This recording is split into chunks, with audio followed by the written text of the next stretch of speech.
nueva batalla en esta Argentina electoral, la Liga de Gobernadores en contra del Gobierno Nacional por el tema del IVA, la eliminación del IVA, la baja del impuesto a las ganancias y el precio de los combustibles. Estamos con Félix Lonigro, abogado constitucionalista. Muchísimas gracias, Félix, por estar aquí. No, por favor. Bueno, 13 provincias, 14 provincias están presentándose ante la Corte Suprema en contra de esta decisión sobre la cual avanzó el gobierno para intentar, de alguna manera, impactar positivamente en el bolsillo de los argentinos. ¿Esto es una contienda política o efectivamente han sido violados los derechos de las provincias? Bueno, tal como está el sistema tributario argentino, que hace que la coparticipación federal esté constitucionalizada, de que por lo tanto todos los que pagamos impuestos a las ganancias e IVA en los grandes centros urbanos más poblados lleven nuestros recursos, porque parte de esos recursos van a las provincias. Bueno, indudablemente desde ese punto de vista se podría decir que los gobernadores se pueden sentir legítimamente afectados, teniendo en cuenta que a ellos les va menos fondos de la coparticipación, claro, porque se recauda menos IVA, porque se recauda menos ganancias. Acá es un tema de la gente contra los gobernadores. No del gobierno, no de los gobernadores contra el gobierno, sino de la gente contra los gobernadores. Yo no sé si hay una contienda. A ver, yo trato de mirar siempre desde el punto de vista técnico. Sí. Lamentablemente, a la par de lo técnico va lo político. Claro. Y a veces es difícil discernir si los gobernadores... Creo que el gobernador siempre actúa políticamente. A veces el cauce de ese accionar es una acción judicial. Yo estoy seguro que los gobernadores, frente a un presidente fuerte, no hubieran hecho esto. Ajá. O a un presidente del mismo signo político de la mayor parte de los gobernadores. O del mismo signo político, sí, o fuerte, ¿no es cierto? Porque eso iría en contra del propio crédito político de ellos. Porque pondría en riesgo, por ejemplo, la financiación de ciertos fondos no coparticipables que el Estado Nacional les puede estar derivando, por ejemplo. Por ejemplo, y buscarían la manera, bueno, si me estás sacando esto por este lado, a ver cómo se puede recomponer por el otro. Pero acá hay un presidente que después de las PASO quedó un poco afectado desde el punto de vista político, y entonces ahora de pronto se largan con esto. Yo pienso lo siguiente, el gobernador de cualquiera de estas provincias gobierna a gente que vive en esas provincias, que gracias a la medida que toma el gobierno va a pagar menos impuestos a las ganancias y menos IVA. Entonces, ¿cómo mira el gobernador de una provincia que está reclamando que no bajen el IVA y que no bajen el impuesto a las ganancias a un gobernado de la misma provincia que le está diciendo, pero acá me estoy beneficiando yo? El gobernador le va a contestar políticamente. Es cierto, pero a nosotros nos llegan menos recursos, claro, y yo puedo mostrar menos obras y vos me vas a votar menos.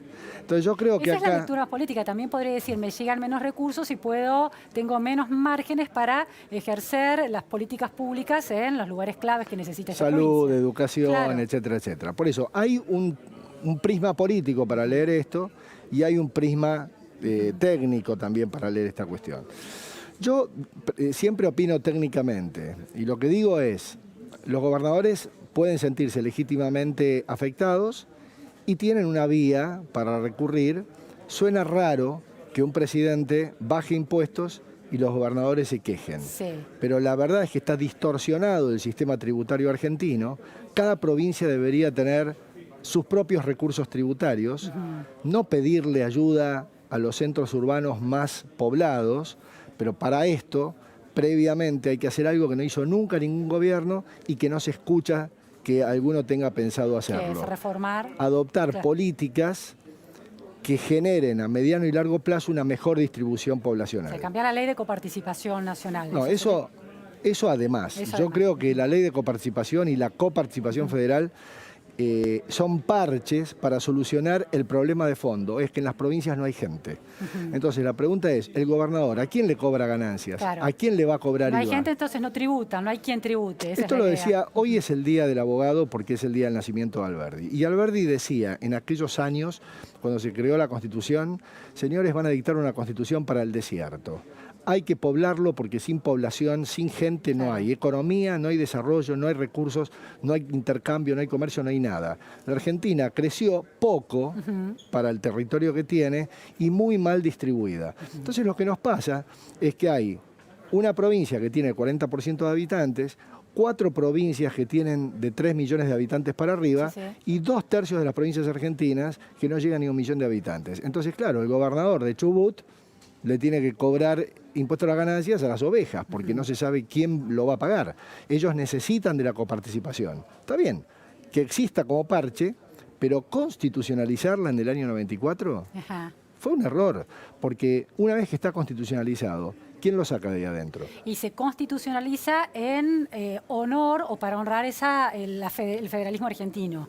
Es que en realidad eso es antifederalismo. ¿Por qué? A Porque ver. el verdadero federalismo lo que haría o lo que buscaría es que cada provincia recaude sus propios recursos, cree sus propios recursos y recaude sus propios recursos dentro de su territorio. Bueno, pero digamos, hay una situación de origen que es una distribución desigual de los ciudadanos a lo largo del territorio, de manera que aun cuando una provincia despoblada esté muy bien administrada, tenga una economía virtuosa, genere empleo, etcétera, siempre va a tener menos cantidad de población. Bueno, por eso, y que va a estar en términos de distribución y de equidad en desventaja. En desventaja, ¿no? Hay alguna racionalidad detrás de la coparticipación. Por eso digo, la coparticipación federal es un buen parche, pero al lado de ese parche tiene que haber una política de fondo que tienda a que ese parche alguna vez desaparezca. Claro. O sea, la idea sería, alguna vez tenemos que lograr un equilibrio poblacional que haga que la coparticipación no exista más.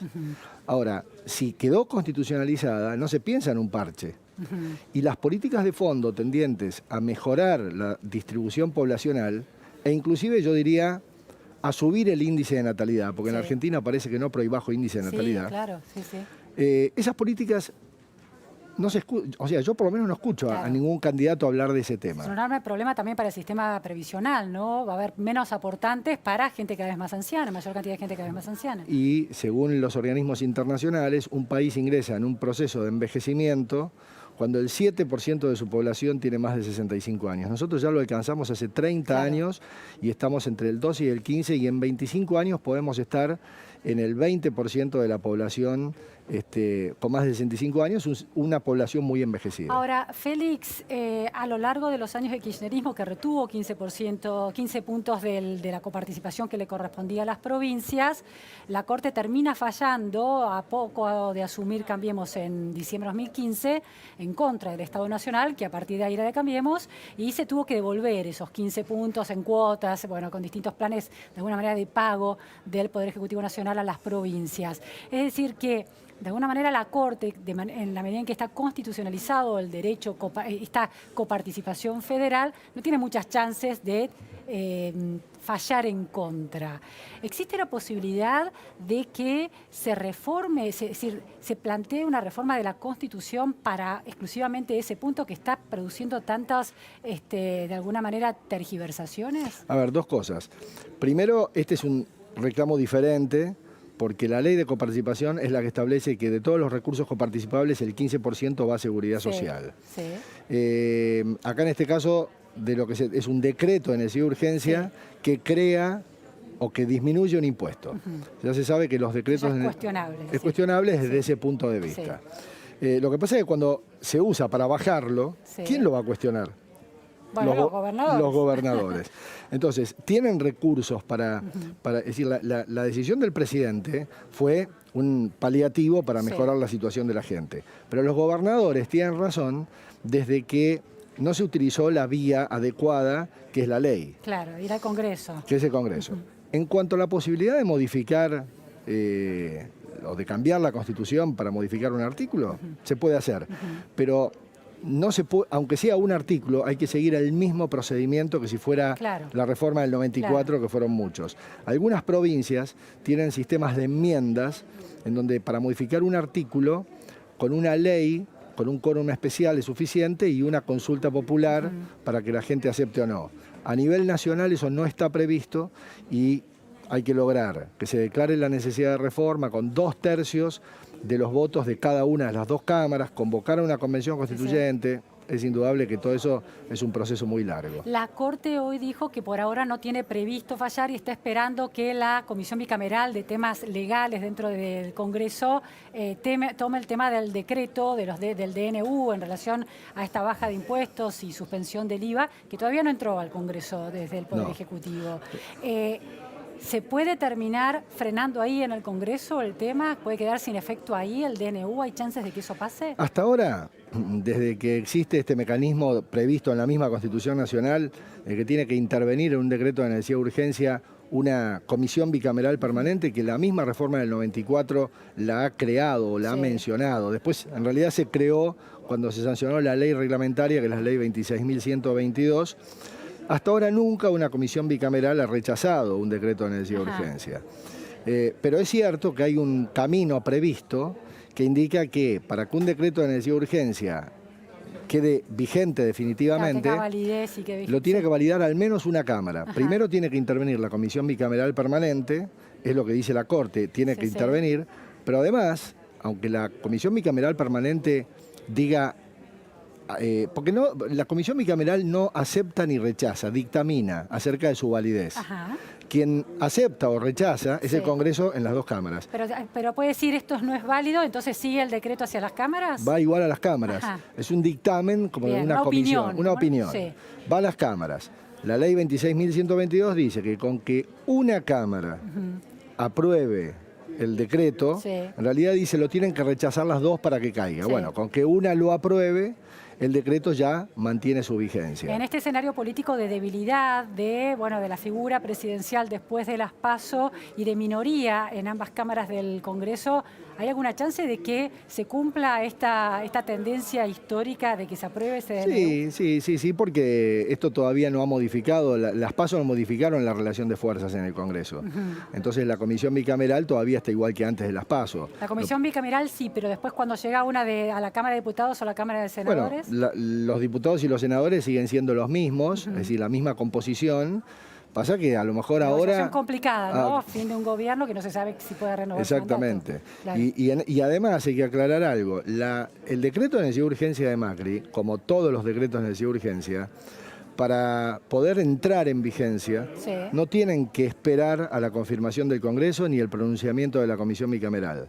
Ya desde el dictado y su publicación en el Boletín Oficial ya están vigentes.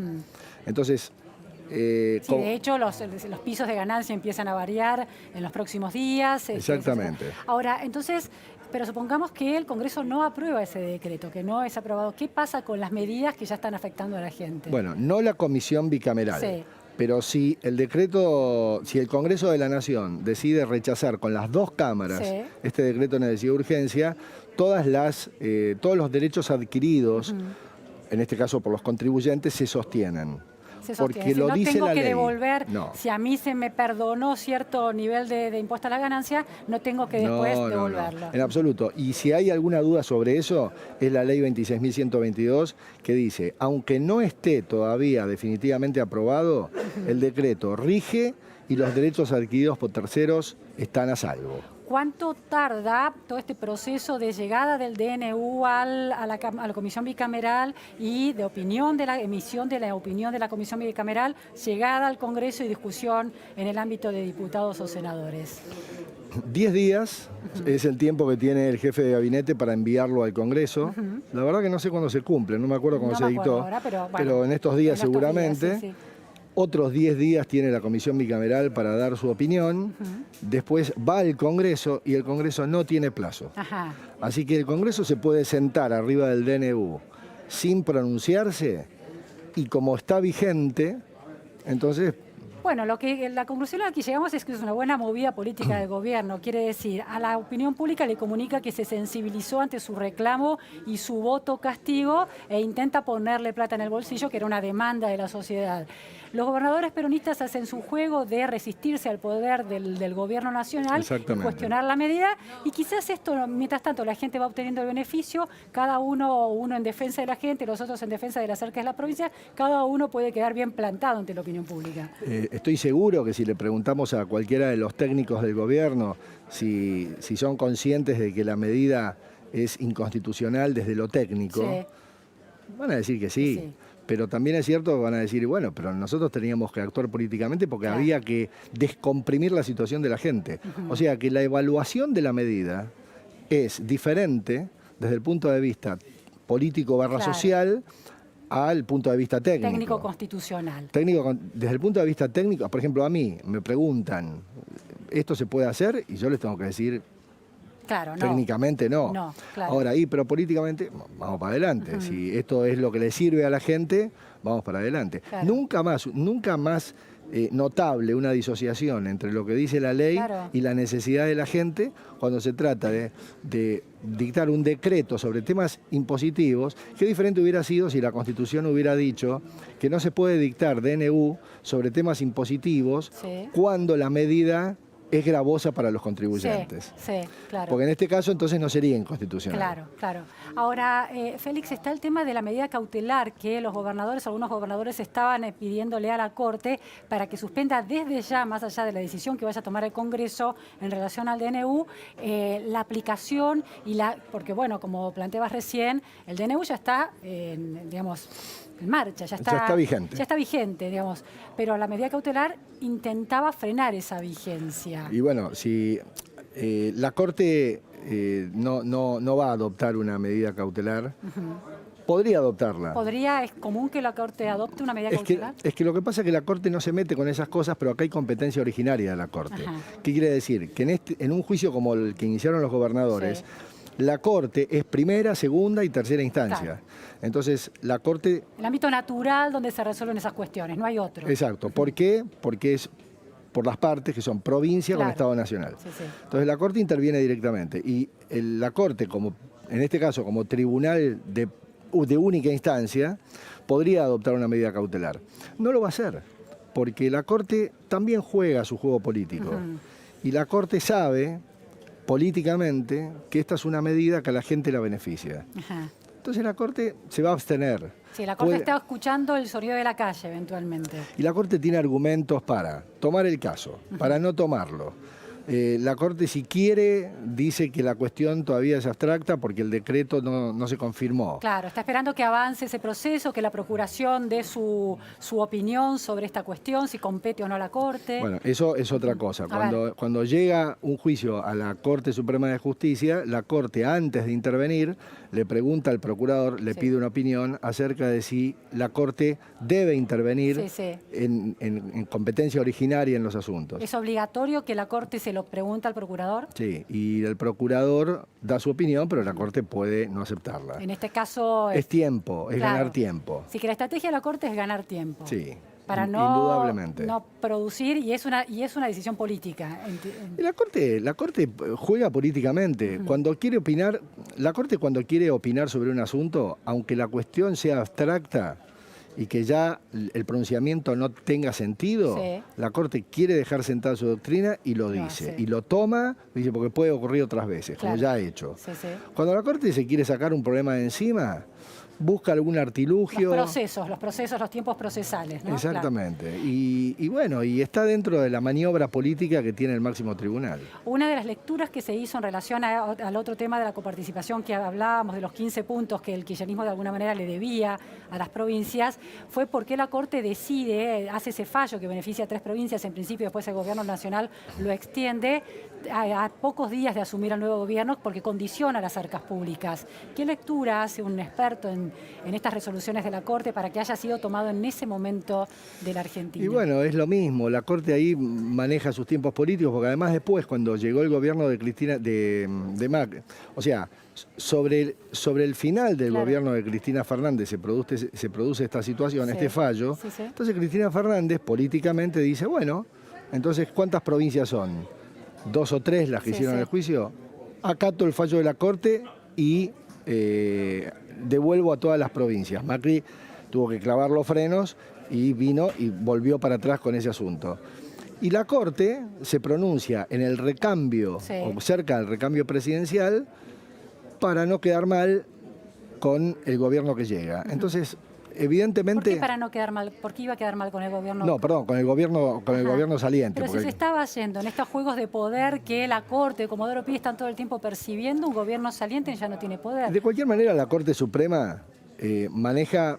A veces la política que hace la Corte no es necesariamente política que tenga que ver con el presidente de turno. Porque si hay un órgano que se ha independizado del presidente de turno, es esta Corte. O sea, esta Corte ha tenido fallos que no necesariamente beneficiaron a los gobiernos del turno que estaban. Yo cuando digo que tiene juego político es porque maneja consideraciones políticas o sociales que otros jueces por ahí no, que los jueces inferiores se tienen que pronunciar tal vez más técnicamente que la Corte. Y la Corte es la que juega más políticamente. No digo para beneficiar a los gobiernos de turno, pero sí para... hace otro tipo de lecturas, no solamente técnicas. No solamente técnicas, tal vez inclusive hasta se animen a cogobernar. No sé, es muy claro lo que hicieron con el corralito, el dólar, que terminaron dándole la razón al gobierno que estableció la conversión, la especificación asimétrica, pero lo hicieron cuando ya el SER, el 1,40 más SER, estaba cerca del valor de mercado. Entonces, para no perjudicar a la gente y para no decirle que no hay gobierno. Última pregunta, Félix. ¿Qué chances tienen las provincias si reciben una sentencia desfavorable por parte de la Corte o el gobierno si recibe una sentencia favorable de apelar? ¿Existe algún esquema de apelación? No. Palabra definitiva. Es instancia única y exclusiva. Bien. Muchísimas gracias, Félix Lo Negro. No, por favor. Un video sorprendió hoy al mundo desde Colombia, reaparición de la FARC en el juego político de Colombia. Lo vemos. Una nueva etapa de lucha para el despertar de las conciencias. Desde el Inírida, que acaricia con la ternura de sus aguas frescas la selva amazónica y del Orinoco, sitiados por la fragancia del baupés que es piña madura, anunciamos al mundo que ha comenzado la segunda Marquetalia, bajo el amparo del derecho universal que asiste a todos los pueblos del mundo, de levantarse en armas contra la opresión. Es la continuación de la lucha guerrillera en respuesta a la traición del Estado a los acuerdos de paz de La Habana. Solo responderemos a la ofensiva. No vamos a seguir matándonos entre hermanos de clase para que una oligarquía descarada continúe manipulando nuestro destino y enriqueciéndose cada vez más a costa de la pobreza pública y los dividendos de la guerra.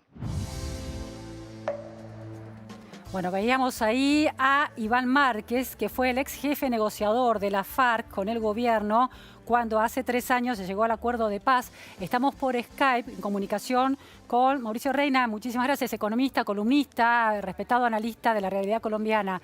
Buenas tardes.